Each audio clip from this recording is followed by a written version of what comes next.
নমস্কার, আমার নাম শক্তিবাদ দাস। ডেবরা থানার 4 নম্বর অঞ্চলের চৌরাবল্লভ গ্রামের বাসিন্দা। আমি একজন ফার্মার। আমাকে নজিবিদ কোম্পানি থেকে নিতিয়া গ্রুপের একটা ধান দিয়েছিল 110-92। ওই ধানটা চাষ করছিলাম আমি। ফলন হিসাবে বলতে গেলে ফলন কিন্তু প্রচুর, আগড়া নেই, ধানটা পড়েনি। প্রায় 15 কুইন্টালের বাইরে ধান হয়েছে আমার বিঘা প্রতি। অতএব যদি আপনারা চাষ করতে চান, চাষ করবেন, দেখবেন এতে লাভবান হবেন আপনারাও।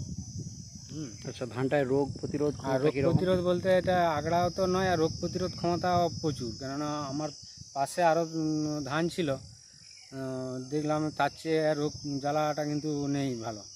আর শীষে প্রচুর ধান আছে, আর ধানটা প্রচুর ওয়েটফুল ধান। ধানটা প্রচুর ওয়েটফুল। চাষিরা চাষ করলে অনেক লাভবান হবে। হ্যাঁ, চাষিরা চাষ করলে এটা অবশ্যই লাভবান হবে।